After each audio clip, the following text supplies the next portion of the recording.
नमस्कार, मैं पंकज पांडे, देख रहे हैं आप प्राइम न्यूज और हाजिर हूं प्राइम स्पेशल लेकर। और अनन्या मिश्रा का हम रुख कर लेते हैं। अनन्या मिश्रा हमारी सहयोगी हमारे साथ जुड़े। अनन्या, देखिए प्रतिनिधिमंडल पहुंचा है मणिपुर और इसमें आरएलडी से जयंत सिंह चौधरी भी हैं, तो समाजवादी पार्टी से भी एक सांसद इसमें शामिल है। तो यानी कि यूपी के ये जो इंडिया गठबंधन के जो प्रमुख साझेदार हैं आरएलडी और एसपी, ये भी पूरे मुस्तैदी के साथ में और पूरे जोश के साथ में इंडिया के साथ जुड़ा है और मणिपुर पहुंचा है। कौन पहुंचा हुआ है और क्या क्या लेकर आने वाले लोग यहां से, कौन सा सच लेकर आने वाले, थोड़ी जानकारी आपसे चाहेंगे। लागत है और अत्याचार हो रहा हुआ था, उसको लेकर विपक्षी दलों में हलचल मच हुआ है। सभी जितने भी पार्टी दे रहे हैं, वो आम आदमी पार्टी की बात हो या समाज पार्टी बात या फिर भी वो के बारे में तो देखिए जी भी जाएंगे, अधीर रंजन चौधरी भी है। अगर ये लोग जा रहे हैं लगभग मतलब अगर सांसदों का डेलीगेशन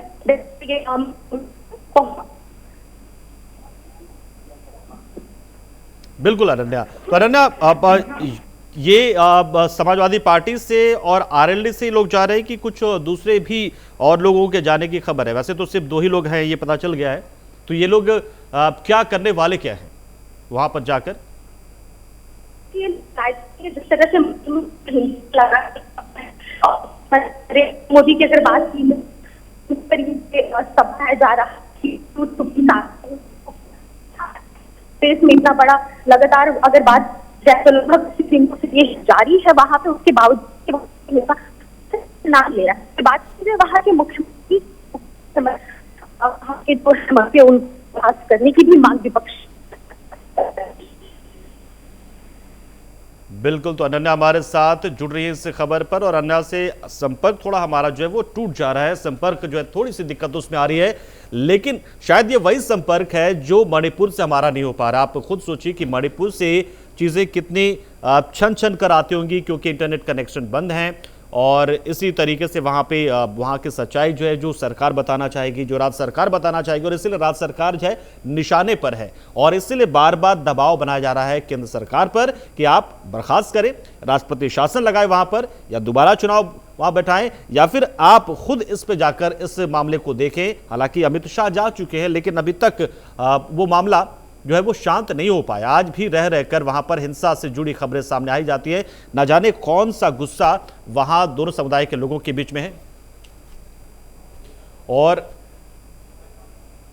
और हम एक एक करके हम तमाम पैनलिस्ट से हम जानकारी यहां पर लेंगे, प्रतिक्रिया लेंगे। और आलोक वत्स जी हमारे साथ जुड़ चुके हैं बीजेपी से। आलोक जी, बहुत बहुत स्वागत आपका प्राइम न्यूज पर। आलोक जी, देखिए आज 21 सांसद पहुंच रहे हैं मणिपुर के दौरे पर है, तो एक सच जो वो जानना चाहते हैं वो लेकर आएंगे या वो सच लेकर आएंगे जो उनके लिए फायदेमंद हो सकता है? क्या लग रहा है आपको? देखिए, वहां पर केंद्र सरकार बहुत सख्ती से निपटने की पूरी कवायद में है। वहां पर 33,000 आर्मी को उतार दिया गया है। हवाई सेवा भी बहाल हो गई है, बिल्कुल, हेलीकॉप्टर के द्वारा। और सिचुएशन को पूरी तरीके से कंट्रोल करने की कवायद केंद्र सरकार ने फैसला ले लिया है इसके मुताबिक। ठीक है, ये ऑपोजिशन के सांसद जा रहे हैं, ये जाकर वहां पर स्थिति का जायजा लेना भी चाहिए। और मुझे लगता है जो केंद्र सरकार के द्वारा की जा रही कवायद है उससे ये संतुष्ट होकर ही लौटेंगे। अभी जो राजनीति करने की ये लोग सोच रहे हैं वो राजनीति का वक्त नहीं है। अभी सबको मिलजुल कर डैमेज कंट्रोल करने का वक्त है और इसी के मुतालिक सबको काम करनी चाहिए। राजनीति के लिए बहुत जगह है, बाद में राजनीति हो जाएगी। तो ये लोग जा रहे हैं ठीक है, ये अपनी रिपोर्ट देंगे हम्म, या जो भी ये वहां समझेंगे। हम्म, और मेरा इनसे यही अनुरोध है कि कृपया राजनीति न करें, हम्म, चीजों को कंट्रोल करने में जो भी मदद हो सके हम्म। उस पर काम करें। लेकिन आलोक जी क्या ये प्रतिनिधिमंडल जब जा रहा था विपक्ष का, तो क्या सत्ता पक्ष से ही पूछा कि भाई आप लोग भी चलिए हमारे साथ, या फिर उन्होंने अपने तय कर लिया कि बस हम ही जाएंगे? क्योंकि सत्ता पक्ष के लोग तो भाई उन पर भरोसा उनको है ही नहीं, क्योंकि सरकार जब कुछ कह रही तो आप तैयार ही नहीं है सुनने के लिए। तो आपसे पूछा ही नहीं गया बीजेपी वालों से, या फिर उन्होंने खुद अपना तय कर लिया है, या पूछा था और बीजेपी तैयार नहीं थी, बीजेपी बोली कि हम तो भाई सरकार के साथ हैं? नहीं, उन्होंने पूछा ही नहीं, उन्होंने अपना निर्णय लिया है। हम्म, जा रहे हैं, जाएं। हम्म, चीजों को मैंने यही कहा कि राजनीति ना करें, हम्म, चीजों को कंट्रोल करने में अगर कोई सहायता प्रदान कर सकते हैं हम्म, हम्म, तो वो करना चाहिए। और केंद्र सरकार जिस शक्ति से अब निपटने की तैयारी में है हम्म, वो भी सबके सामने है। बिल्कुल। और रही बात जो प्राइम मिनिस्टर से ये चाह रहे थे कि संवाद करें, उसके तहत इन्होंने नो कॉन्फिडेंस मोशन लाए हैं। उसका डेट तय होगा तो प्रधानमंत्री को तो जवाब देना ही होगा। बिल्कुल। आलोक जी, हमारे साथ रोहित अग्रवाल जी भी जुड़ चुके हैं आरएलडी से, प्रवक्ता आरएलडी। स्वागत आपका रोहित जी, आपका प्राइम न्यूज पर। और देखिए आलोक वत्स हमारे साथ जुड़े हैं, उन्होंने कहा कि ठीक, उन्होंने स्वागत किया कि ठीक है, अगर विपक्ष के तमाम जो सांसद हैं, उनका जो प्रतिनिधिमंडल है, अगर वो जाता है तो बहुत ही स्वागत उसका है, लेकिन वो सच ही लेकर आए, उस सच के लिए, सच की आड़ में वहां की राजनीति लेकर वहां से यहां ना पाए। देखिए पंकज जी, हम इंडिया अलायंस है और इंडिया अलायंस इंडिया के लिए काम करता है और प्रोग्रेसिव राजनीति में विश्वास रखता है। हमारे देश का एक अहम हिस्सा, एक अहम राज्य मणिपुर 90 दिनों से जल रहा है और सरकार उसको नियंत्रण में नहीं कर पाई। सरकार की जिम्मेदारी थी कि डबल इंजन की इनकी सरकार थी, केंद्र की सरकार भी भारतीय जनता पार्टी की है और प्रदेश की सरकार भी भारतीय जनता पार्टी की है। तो ये सरकार की जिम्मेदारी थी कि ऐसी कोई भी स्थिति उत्पन्न ना हो जिससे देश के नागरिकों को समस्या आए। परंतु 90 दिन तक मणिपुर जलता रहा और जब वहां के चीफ मिनिस्टर को एक वीडियो वायरल होने के बाद ही पूछा गया कि भाई ये वीडियो कैसे इस तरीके की घटना हो रही है, तो उन्होंने कहा ये तो एक वीडियो है, ऐसी 100 घटनाएं हैं। तो ऐसी स्थिति में केंद्र सरकार की जिम्मेदारी बनती थी, प्रधानमंत्री जी की जिम्मेदारी बनती थी कि वह स्वयं मणिपुर जाएं और वहां की स्थिति का जायजा करके स्थिति को कंट्रोल में करें, जरूरत पड़े तो सरकार को बर्खास्त करें। परंतु जब भारतीय जनता पार्टी अपनी जिम्मेदारी निभाने में विफल रही तो आज देश का जो विपक्ष है उसको आवाज बुलंद करनी पड़ी। आज स्थिति यह है कि देश की 140 करोड़ की जनता अपने प्रधानमंत्री को सुनना चाहती है, अपने प्रधानमंत्री से जवाब चाहती है कि आखिर ये मणिपुर क्यों जल रहा है, आप इसको कंट्रोल करने में क्यों नाकाम रहे। तो प्रधानमंत्री चर्चा से भाग रहे हैं, जिसके लिए हमें नो कॉन्फिडेंस मोशन लाना पड़ा और इसके तहत प्रधानमंत्री को आके जवाब देना ही पड़ेगा। आलोक जी, क्योंकि ऐसा अगर क्यों हो रहा है? प्रधानमंत्री पहले दिन आ जाते हैं, क्या विश्वास प्रस्ताव रोहित जी लेकर आ रहे हैं या तमाम जो लोग हैं वो लेकर आ रहे हैं, विपक्ष लेकर आ गया है, तो क्या बयान अगर दिया जाता पीएम मोदी की ओर से तो क्या विपक्ष जो है वो अविश्वास प्रस्ताव लेकर नहीं आता? ये अपने आप में एक थोड़ी सी अलग चीज जरूर लगती है कि ठीक है कि संख्या बल आपके पास है, तो ये ऐसा ये आरोप लगाया जा रहा है कि भागा जा रहा है, मतलब भाग रही है सरकार, भाग रहे हैं पीएम मोदी जवाब देने से। देखिए, जिस हठधर्मिता से ये चीजें कराना चाह रहे थे वो पॉसिबल नहीं है नरेंद्र मोदी जी जैसा नेता के सामने। जब गृह मंत्री बयान देने को तैयार थे तो इनको सुनने में क्या दिक्कत थी? 140 करोड़ जनता ने प्रधानमंत्री को चुना है, 140 करोड़ की जनता ने सरकार चुनी है प्रधानमंत्री के नेतृत्व में। नरेंद्र मोदी के नाम पे आप वोट मांगते हैं। रोहित भाई देखिए ना, आलोक जी बोल रहे उसके बाद आप क्या पहुंचेंगे, आलोक जी अपनी बात कर ले पहले। हाँ, 140 करोड़ जनता ने गृह मंत्री को भी चुना और कानून व्यवस्था गृह मंत्रालय के अंतर्गत आता है। वैसे आलोक जी राज्यसभा से चुने जाते हैं अमित शाह, वैसे राज्यसभा से चुने गए हैं लेकिन है तो संसद के ही प्रतिनिधि। जी बिल्कुल, मतलब 140 करोड़ जनता ने नहीं चुना, लेकिन ये मैं बस करेक्ट कर रहा था थोड़ा सा। हाँ ठीक है, उसके लिए माफी चाहता हूँ कि अगर वो राज्यसभा में भी हैं तो हैं तो मेंबर पार्लियामेंट ही। गृह मंत्री, इसमें कोई दो राय नहीं है। बिल्कुल। और गृह मंत्रालय कानून व्यवस्था किसके अधीन आता है? इन्हीं के मंत्रालय के अधीन आता है ना। तो अगर वो बयान देने को तैयार थे कि हम क्या कवायद कर रहे हैं, तो उनको सुनने में इनको क्या तकलीफ थी? उनके बयान के बाद अगर ये संतुष्ट नहीं होते तो प्रधानमंत्री आते, लेकिन ये तो सुनने के लिए तैयार नहीं थे। प्रधानमंत्री बोलेंगे तभी हम चलने देंगे पार्लियामेंट।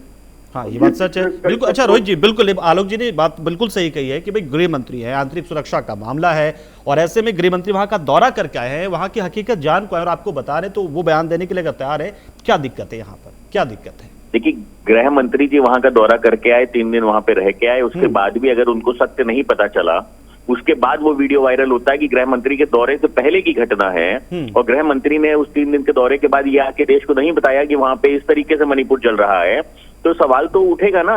और अगर सरकार के मुखिया से हम सवाल पूछ रहे हैं, हम अपने प्राइम मिनिस्टर से पूछ रहे हैं ना, हमारे देश का प्राइम मिनिस्टर है, हम अमेरिका के प्राइम मिनिस्टर से सवाल थोड़ी ना पूछ रहे हैं। अगर हम अपने देश के प्राइम मिनिस्टर को चाहते हैं, जब मोदी जी सदन के बाहर बोल सकते हैं 36 सेकेंड, मोदी जी भारतीय जनता पार्टी की संसदीय बोर्ड की मीटिंग में बोल सकते हैं घंटों, मोदी जी चुनावी प्रचार कर सकते हैं राजस्थान जाके, तो क्या सदन के अंदर बोलने में आपको क्या समस्या है? देश की जनता सुनना चाहती है, अपने प्राइम मिनिस्टर से जवाब चाहती है, क्योंकि जो भारतीय जनता पार्टी ने वोट मांगा था वो भारतीय जनता पार्टी के नाम पे नहीं मांगा था, नरेंद्र मोदी के नाम पे वोट मांगा था। आज भी जो ये वोट मांगते हैं, ये नरेंद्र मोदी के नाम पे वोट मांगते हैं। तो आज देश की जनता चाहती है कि मोदी जी आए, और जनता जो जल रही है मणिपुर की, जो बहन बेटियां वहां जल रही हैं, जो वहां पे लोगों के साथ अत्याचार हो रहा है, आज पूरा मणिपुर बर्निंग बॉल बन गया है। तो ऐसी स्थिति में हम अपने प्रधानमंत्री से जवाब चाहते हैं, तो इसमें दिक्कत क्या है? आपको क्या समस्या है? आप चुनावी प्रचार की रैली में आप बयान दे सकते हैं, आप सदन के अंदर बोलने से क्यों कतरा रहे हैं, क्यों भाग रहे हैं? ऐसा कौन सा डर है, ऐसी कौन सी तथ्य को आप छुपाने की कोशिश कर रहे हैं? हमने पूर्व में भी देखा है कि भारतीय जनता पार्टी द्वारा पूर्व में कई ऐसे तथ्य देश से छुपाए गए, और बाद में वो देशों को पता चले कि सीमा के कई विवादों को भारतीय जनता पार्टी ने कई बार छुपाया। तो ऐसी स्थिति में अगर देश की जनता अपने प्रधानमंत्री से सवाल पूछ रही है, तो मुझे तो समझ में नहीं आता कि आप चर्चा से क्यों भाग रहे हैं। आज विपक्ष ठीक है। देखिए ये तो तय पीएम मोदी ही कर सकते हैं ना, आप तो नहीं तय कर सकते ना कि कब कौन कौन। आलोक जी, लेकिन ये बात तो है कि मतलब क्यों ऐसा है कि ठीक है, अगर विपक्ष मांग कर रहा है कि पीएम मोदी ही बयान दे दें, तो यहाँ में दिक्कत किस बात की आ रही थी? पीएम मोदी तो लगातार जाते हैं, हर जगह बोलते हैं, ये बोल देते तो क्या होता फिर? देखिए, संसद की एक कार्य प्रणाली होती है, उसके तहत कार्रवाई सुचारू रूप से चलती है। जी बिल्कुल। अगर एक बात इनकी बात पर वो घुटना टेक देते तो हर बार ये लोग यही कहते कि नहीं, सिर्फ नरेंद्र मोदी का बयान ही। हाँ बिल्कुल, इसमें मैं सहमत हूँ, इसमें मैं सहमत हूँ। इसलिए वो इनकी बातों पर तवज्जो नहीं दिए। अब इनको क्या तकलीफ है? अब तो इनकी बात मान ली गई है, अब तो विश्वास प्रस्ताव लाना सुनिश्चित हो चुका है। तो और बहुत से विधेयक हैं जो भारत सरकार को चलाने के लिए लंबित हैं, वो बगैर डिस्कशन के पास हुए चले जा रहे हैं। ये सब बल्कि विपक्ष के द्वारा ही क्रिएट किया गया है ना, और इससे पहले भी इन्होंने सत्र नहीं चलने दिया, ये पहली बार नहीं है। तो इन चीजों को मद्देनजर रखते हुए नरेंद्र मोदी जी ने इनके सामने घुटने नहीं टेके हैं। लेकिन ऐसा थोड़ी है मणिपुर को छोड़ दिया गया है। अगर 35,000 आर्मी उतारी गई है तो किसके द्वारा उतारी गई? वहां हवाई सेवा बहाल किया गया है हेलीकॉप्टर के द्वारा, किसके द्वारा किया गया है? कवायद तो हो ही रही है उसको कंट्रोल करने की। बिल्कुल, आज जो संसदीय बिल्कुल जो प्रतिनिधि मंडल है वो भी जाएगा, उसी से ही जाएगा, वो जाहिर सी बात है। रोहित जी, देखिए बात तो सच है कि देखिए सब विभाग से जो संबंधित जो मंत्री होते हैं वही जवाब देते हैं, ये तो तय है। हर एक बात पे पीएम ही आके जवाब दें, हर बात उन्हीं का बयान हो, ये तो संभव नहीं हर बार। अगर अमित शाह मौजूद हैं, राजनाथ सिंह बार बार ये बता रहे हैं कि भाई हमारे गृहमंत्री तैयार है इस बात को लेकर कहने के लिए, चर्चा कराने के लिए भी लगातार दोनों ही कह रहे थे कि हम चर्चा के लिए भी तैयार हैं, जिसकी मांग आप लगातार कर रहे थे। तो हर बार पीएम मोदी ही आके बयान दे, क्या ये जरूरी है? मतलब उन्हीं से संतुष्ट होंगे आप? क्या संबंधित मंत्रालय, संबंधित विभाग का मंत्री अगर देगा जवाब, तो क्या उससे संतुष्ट नहीं हो पाता विपक्ष कभी भी? तो क्या पीएम मोदी के बयान से संतुष्ट हो जाएगा? देखिए, प्रधानमंत्री देश के मुखिया हैं। नहीं ठीक है, और संतुष्टि की बात हो रही सर कि अगर पीएम मोदी बयान दे भी देते तो क्या आप संतुष्ट? मैं आपको भी बता रहा हूँ, जब देश का एक अहम हिस्सा जल रहा हो, जब इस तरीके की घटनाएं सामने आए कि 2 बेटियों का सार्वजनिक बलात्कार कर दिया जाए, ऐसी स्थिति में विश्व इसके पटल पे देश की गरिमा गिर रही है। और आप ये बताइए, इससे ज्यादा अहम कोई मुद्दा हो सकता है? ये कोई हर मुद्दा नहीं है। आज मणिपुर जो जल रहा है, मणिपुर में जो घटनाएं हो रही हैं, ये कोई आम मुद्दा नहीं है, ये एक अलग तरीके की समस्या है। उसके ऊपर जवाबदेही बनती है सरकार के मुखिया की, और सरकार के मुखिया को स्वयं सामने आके इसके ऊपर कहीं ना कहीं जवाबदेही देनी चाहिए थी। प्रधानमंत्री जी को स्वयं मणिपुर जाना चाहिए था। अगर अमित शाह जी से संभाल रहा होता मणिपुर, तो 3 महीने से जल थोड़ी ना रहा होता। भाई, अमित शाह जी गृह मंत्री हैं, तो क्या किसी भी राज्य को 3 महीने तक जलने देंगे? और अगर वो 3 महीने से जल रहा है, तो इसका मतलब ये है कि अमित शाह जी से नहीं संभल रहा है वो। तो प्रधानमंत्री की जिम्मेदारी बनती है। और देश के मुखिया से अगर हम अपने प्रधानमंत्री से 140 करोड़ की जनता सवाल पूछती है, तो उसके लिए उसको घुटना टेकना नहीं होता है। समस्या ये, भारतीय जनता पार्टी की सोच इतनी नीचे स्तर पे उतर चुकी है कि उनको हर चीज में लगता है जीत और हार। यहाँ पे देश हार रहा है, देश शर्मसार हो रहा है, देश की अस्मत लुट रही है। बिल्कुल, मैं भी इससे सहमत हूं आपके रोहित जी कि इसमें घुटना टेकने वाली बात तो हो नहीं सकती, खैर, क्योंकि देश की बात है। ये हमारे साथ संदीप जी भी जुड़ चुके हैं। संदीप जी भी हमारे साथ जुड़ रहे हैं। संदीप जी कांग्रेस से हमारे साथ जुड़ गए हैं। संदीप जी, बहुत बहुत स्वागत है आपका। भी एक बहुत ही गंभीर चर्चा इस वक्त चल रही है, और हम उस दिशा में आगे बढ़ रहे हैं जिसमें विपक्ष और सत्ता पक्ष के बीच में कुछ बातों को लेकर जो है वो कहीं ना कहीं एक विवाद अब गहरा गया है। मणिपुर का मामला जाहिर सी बात है, और सदन की कार्रवाई इसकी वजह से बाधित हो रही है, और अब आज आपका प्रतिनिधिमंडल जो है आपकी अगुवाई में आगे वहां पर पहुंच रहा है। तो संदीप जी, देखिए, यहां पर ये बात साफ, बीजेपी का साफ कहना है कि जब गृह मंत्री बयान देना चाहते हैं, बयान वो दे रहे हैं, राजनाथ सिंह कहते हैं हम चर्चा कराने के लिए तैयार हैं, वो चर्चा कराने के लिए तैयार हैं, तो आखिर अब जो प्रतिनिधिमंडल पहुंचा है, जाहिर सी बात है कि देश भी जानना चाहता है कि क्या वाकई में जिस चीज को हम देख रहे हैं वही सच है, या फिर जो चीज सरकार दिखाना चाह रही वो सच है, या फिर अब इस बात को आप कैसे सुनिश्चित करेंगे कि आप जो लेकर आएंगे सच, वो भी सच एकदम सच होगा, सेलेक्टिव नहीं होगा, आपके फायदे वाला सच नहीं होगा, वो ये कैसे तय होगा? देखिए पंकज जी, पहली बात तो इस बात की गंभीरता को आप समझिए कि राजनाथ सिंह जी का भी आपने जिक्र किया। राजनाथ सिंह वही हैं जिन्होंने अपना एक पीए रख लिया था और उन्हें पीएमओ को जवाब देना पड़ा था। तो उनकी विश्वसनीयता और उनकी जो है बातों के माने क्या होंगे आप खुद समझ सकते हैं कि अगर एक पीए रखने के बाद पीएमओ को जवाब देना पड़े, उस व्यक्ति की विश्वसनीयता कितनी होगी, उसकी जो बात की वैल्यू कितनी होगी, इस बात का अंदाजा लगाया जा सकता है, पहली चीज। दूसरी चीज, आप ये मान के चलिए कि अगर मोदी जी सदन के बाहर गेट पर खड़े होकर 36 सेकंड के लिए बात कर सकते हैं, सिर्फ इसलिए कि वो बात जो है दब जाए, दबाने के लिए पॉलिटिक्स करते हैं, एक राजनीति करते हैं, तो आपको सदन में आकर बोलने में डर क्यों? आप डर क्यों रहे हैं सदन में बात करने से?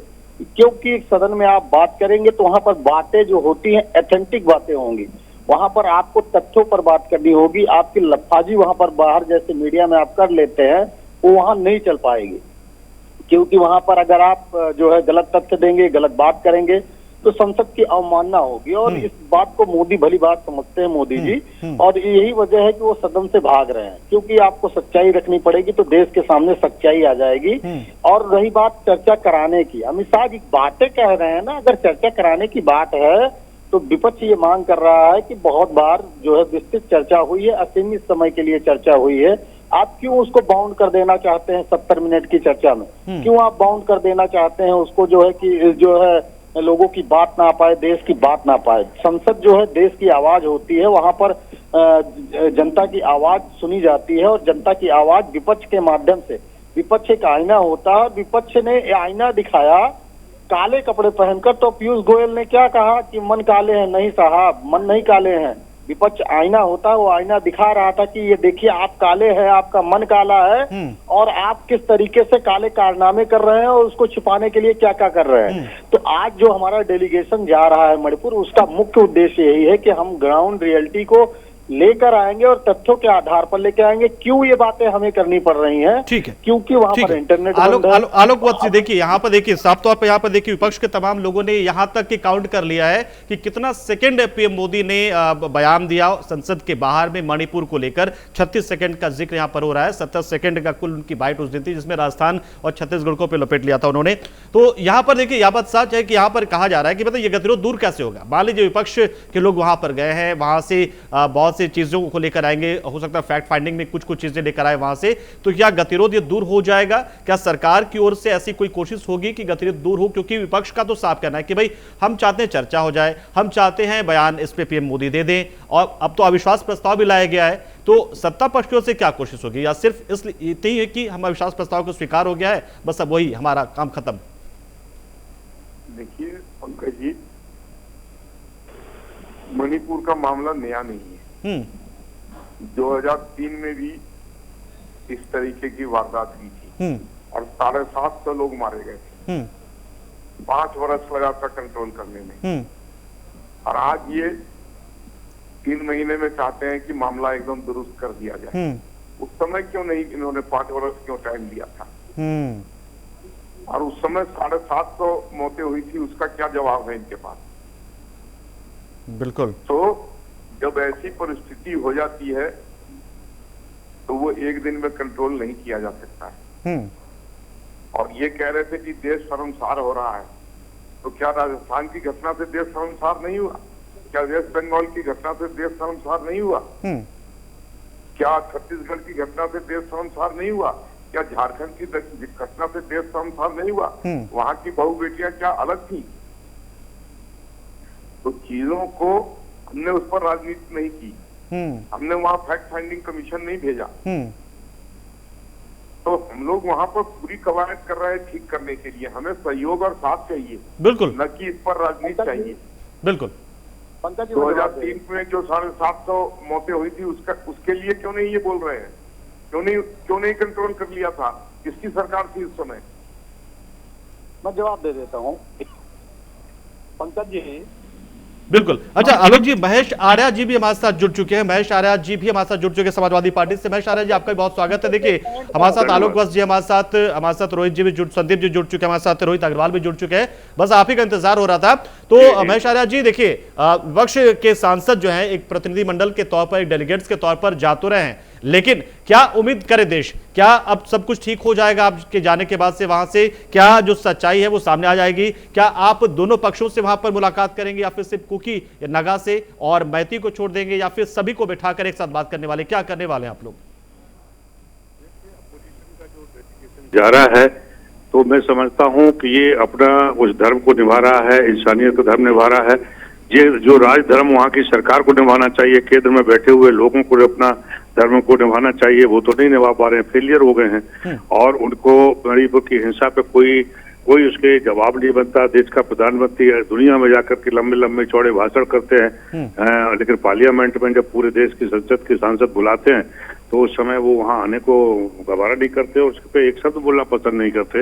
तो मुझे लगता है कि कहीं ना कहीं दाल में काला है और ये पूरी तरह से देश तोड़ना चाहते हैं। ये लोगों के हाथों में सरकार चली गई तो उनको बिल्कुल भी संवेदनहीन होकर के ये देश चला रहे हैं। इनको वहाँ की सबसे पहले जब हिंसा तो आज नहीं हुई है, 4 मई की घटना है, उससे पहले भी हिंसा हो रही थी। उस समय कर्नाटका का चुनाव चल रहा था। अगर देश के प्रधानमंत्री इतने संवेदनशील रहे होते तो वो अपना चुनाव छोड़ करके वहां जाते। देश का गृह मंत्री वहां जाकर के हिंसा को रोकते। जो कार्रवाइयां थोड़ी बहुत अब प्रयास कर रहे हैं तो वो प्रयास पहले किए जाते तो शायद ये 4 मई की घटना भी नहीं घटती। लेकिन ये घटना कोई ऐसी घटना नहीं है, ये तो पूरे देश को शर्मसार करने वाली घटना है। एक तरफ केंद्र सरकार हिंदू राष्ट्र की बात करती है, बेशर्मों को शर्म नहीं आती कि अपने देश में इस तरीके की बात करते हैं, अपने समाज को भी विघटित करते हैं और वहां सत्ता को चरा करके सत्ता का संरक्षण देकर के ये काम करा रहे हैं। उनका मुख्यमंत्री बोलता है कि कोई नई घटना नहीं है, इतनी घटनाएं तो वो पूरी मीडिया में प्रचारित है, रिकॉर्ड है आप लोगों के पास। तो वहाँ का मुख्यमंत्री बोलता है कि कोई नहीं घट रहा है कि इसको मैं संज्ञान लूं। इससे पहले भी घट रहे हैं, 100-150 घटनाएं हो चुकी हैं, तो शर्म आनी चाहिए। लेकिन आज भी मुख्यमंत्री बिल्कुल शर्म तो खैर आनी चाहिए, इस बात पर आनी चाहिए। लेकिन इससे पहले भी कई मौकों पर हिंदी भाषियों को वहां से भेजा गया, लेकिन विपक्ष तब सवाल नहीं उठाता था। मैं हमेशा सवाल उठाएंगे, जो काम पहले रोल सरकार को उठाना चाहिए। देखिए, विपक्ष फटे में पैर नहीं देना चाहता है। अगर वहां पर अगर सरकार समय रहते कार्रवाई करे और उनको न्याय दे तो विपक्ष के पास मुद्दा ही नहीं रहेगा। वहाँ क्यों हमको, हमारे पास कोई फालतू टाइम है। लेकिन समझता हूँ कि जब देश की सरकार इस पे पूरी तरह नकारा हो जाती है, पट्टी बांध लेती है, पूरी तरह संवेदनहीन हो जाती है, तो अपोजिशन को जाना पड़ेगा। राहुल गांधी देश के अपोजिशन के लीडर वो गए थे, आपको भी पता है, मुझे भी पता है। तो इन लोगों ने उनको तोहमत लगाने की कोशिश की और कहा कि ये दंगे को भड़काने, आग में घी डालने का काम करने के लिए जा रहे हैं। अगर उस समय देश का गृह मंत्री या प्रधानमंत्री गए होते तो वही उसको कंट्रोल किया जा सकता था।